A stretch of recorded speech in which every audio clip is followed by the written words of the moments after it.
In the bowl of my mixer, I've got my yeast blooming in here. So it's a packet of yeast, some warm water, and a little bit of sugar. You want it to be nice and thick and bubbly like this. If it's not, start over. It means your yeast probably isn't good, or maybe your water was too hot.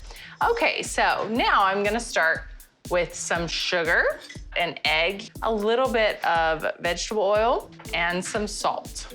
Whisk all of this together until it's nice and combined.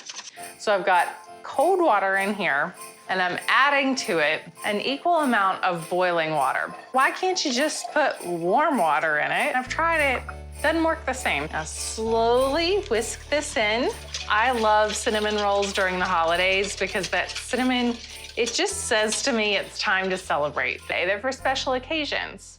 So I'm gonna take this and mix it right into my yeast mixture. And give that a nice little stir.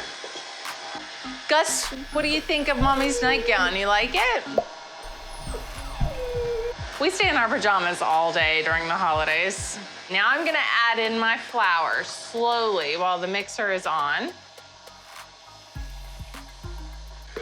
Woo, woo! Happy holidays. Gus, you got something to clean up over here, pal. All right, so after it comes together, make it into a nice little ball here. Cover it with plastic wrap. This goes into the fridge for 3 hours or overnight.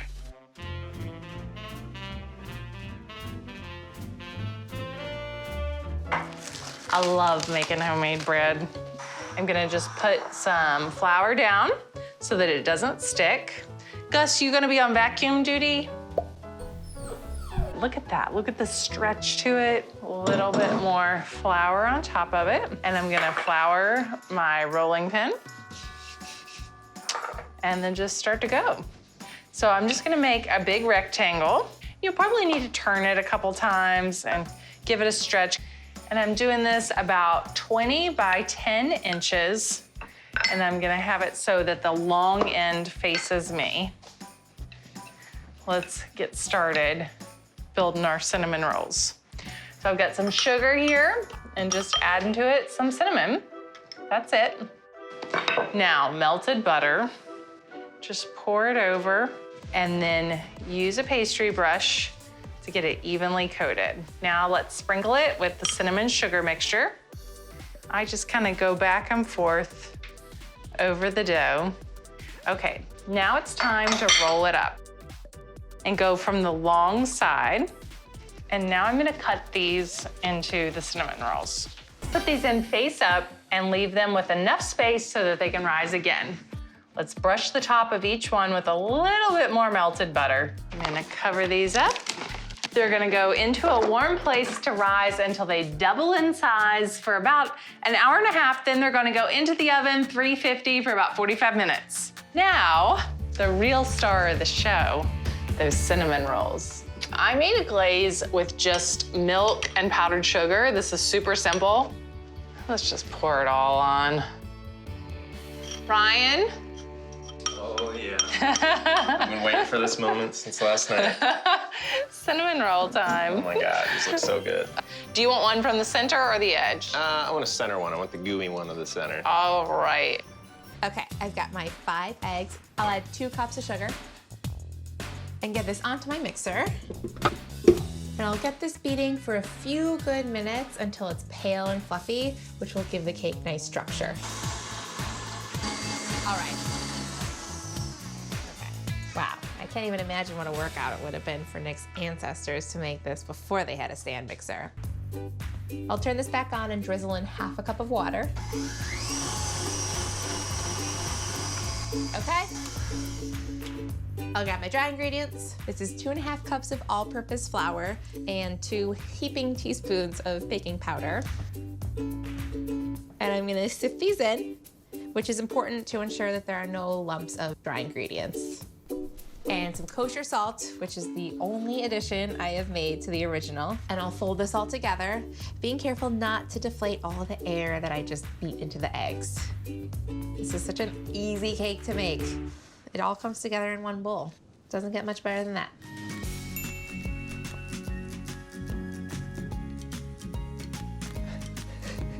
Look at how glossy this is. That's a good cake batter. Pagans, they knew. Okay, ready for the cake pan. I have a 9-inch springform cake pan that I've greased and lined on the bottom with parchment. And the springform one is nice because it's so high. I'm baking this all in one pan, and then when it comes out of the oven, I'll slice it into 2 layers. Look at that. This cake takes a while to bake. I'm gonna start checking it at 1 hour, and I'll know that it's done when it's golden on top and a toothpick stuck into the center comes out clean, and it's gonna bake at 325 degrees. My cake baked up beautifully, and now it's cooling. And now to finish it off, I'll make some vanilla whipped cream. I'll start with 3 cups of heavy cream that's nice and cold. Sweeten it with a 1/4 cup of powdered sugar, and splash in some vanilla extract. And I'll beat this to stiff peaks. Okay, looking good. I'll set this aside while I prepare my cranberries. I've got some fresh cranberries here. I'll toss them with some sugar. My cake is cool and ready to assemble. Dun, dun, dun, dun. Hello. I'll carefully cut this into 2 layers. And I'm gonna rotate this as I go, just trying my very best to keep an even line. And as I saw, I'll work my way into the center.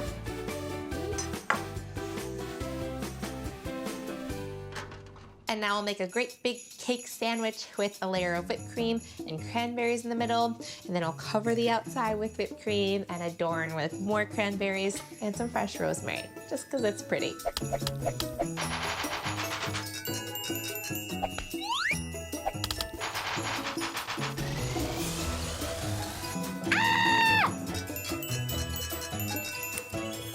So I've got my 6 cups of shredded sweet potatoes over here. To this bowl, I'm gonna add a 1/3 cup of light brown sugar, about a 1/4 cup of molasses. We're just gonna eyeball it. Molasses is gonna give it a earthy flavor. About 4 tablespoons of melted butter. Whisk it up. This is not overly sweet. It's a minimal amount of sweetness. The sweetness is gonna come from the natural sweetness of the sweet potato. I'm gonna crack 3 eggs into this bowl.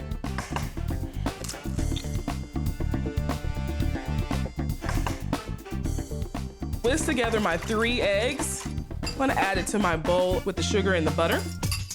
1/2 cup of half and half. And 1 teaspoon of vanilla extract.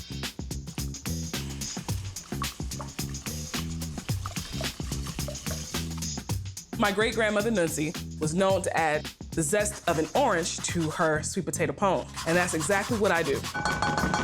All right, that's great. I'm gonna juice half of this orange.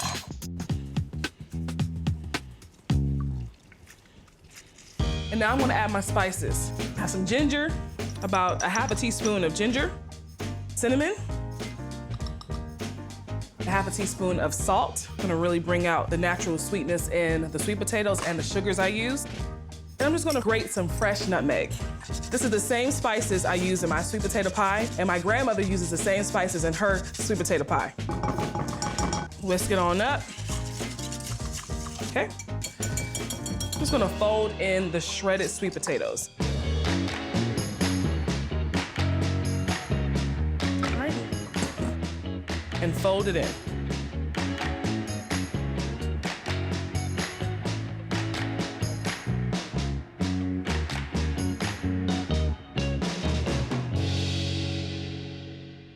I'm gonna put my mixture right into a 9x9 casserole dish here that I've sprayed with non-stick cooking spray.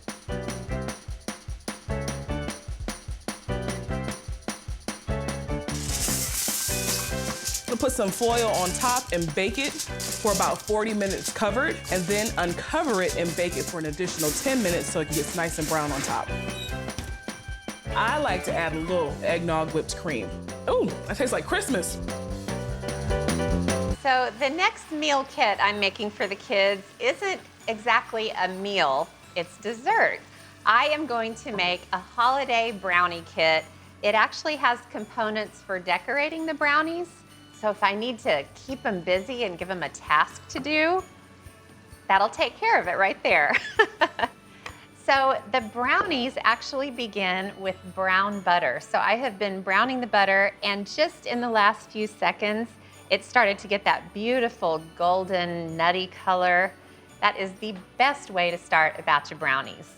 So of course I've got to add chocolate, and I have two kinds of chocolate to add at this stage.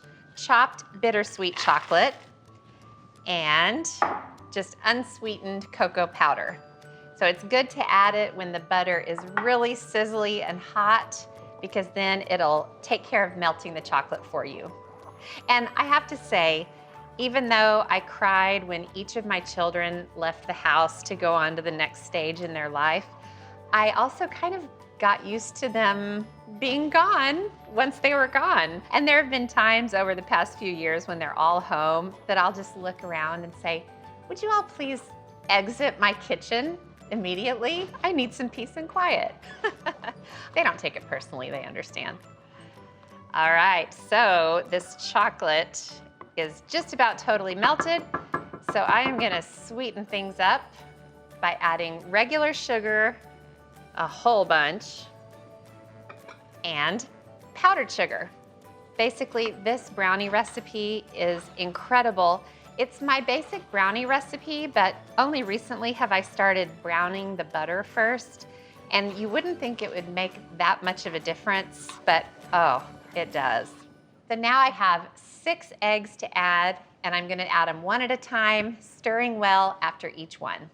So here goes with 1, then the rest, 2, 3, 4, 5, and 6. The eggs are mixed in. So now it's time for the flour. Very basic, beautiful ingredients in these brownies. Nothing complicated about them. So when the flour is just about all mixed in, that's when I add the third kind of chocolate, semi-sweet chocolate chips. And I add them toward the end of making the batter because I want them to stay kind of together, and then when the brownies bake, they add just an extra richness and gooiness to the brownies. Oh, this looks so good. These are rich chocolate brownies. Okay, so I have a sheet pan that I'm gonna bake the brownies in, and I lined it with parchment and sprayed the parchment paper because I don't want the brownies to stick. And this is quite a big pan of brownies. You can cut this recipe in half if you want to, and just bake it in a smaller pan. But as I said, the Drummond kids are coming to town, and they are a very tall people. And they are a chocolate-loving people. Especially Todd, my one kid who's still at home. I'm telling you, that child is a sweets addict. He loves chocolate. I'd say he will probably polish off at least a third of this pan himself. Okay, got it all spread out. The brownie batter looks incredible. So now I'm gonna bake the brownies, take them out and let them cool, and make the buttercream. So first, to bake the brownies, I'll put them in a 350-degree oven for 30 minutes, remove them when they're just set, and let them cool. Next, I'll start the buttercream. I'll add 8 cups of powdered sugar to 4 sticks of room temperature salted butter, along with 2 teaspoons of vanilla extract, and beat them until they're smooth and fluffy. Then I'll divide the buttercream between 3 bowls, add green coloring to one, enough to get some really good color, and mix it in. I'll add red food coloring to bowl 2. Again, you want a really strong color. Mix that in, and put lids on my festive buttercreams ready for the kit. I'll just get the buttercream onto the sheet pan, along with cute little Christmas candies and sprinkles. So for the brownies, I'm gonna cut these up into squares, and you can make them as large or as small as you want. I kind of like making them on the big side, and then there's plenty of canvas for the decorating. So while I cut these up, let me show you how this holiday brownie kit becomes holiday brownies. So you take a brownie square, get to work with the colored buttercream, and decorate with fun holiday candy and sprinkles. How cute is that? There's so many ways the kids can create their merry masterpieces. Well, that's just a few of the ways the brownies might come together. I hope the buttercream doesn't wind up all over the kitchen. That's happened before too. All right, I'm sealing up the brownies in a container, and that is the brownie kit. So I'm gonna actually keep it in the fridge just so the buttercream stays nice and fresh. See if I can fit it in here with this glorious soup kit. You start by combining 12 tablespoons of room temperature butter and 1/3 cup of brown sugar. Into a 12-cup muffin pan, place 1 rounded tablespoon of the mixture into each of the muffin cups. Then, sprinkle 1/2 cup of chopped pecans evenly on top of the butter and sugar mixture. Now for the pastry. Lightly flour a wooden board or a stone surface. Unfold 1 sheet of puff pastry with the folds going left to right. Brush the entire sheet with 1 tablespoon of melted butter. Sprinkle over 1/3 cup of light brown sugar, 1½ teaspoons of ground cinnamon, it's really seasonal flavors, 1/4 cup of dried cranberries, they're perfect for the holidays, 1/4 cup of white raisins, just to balance the tartness of the cranberries.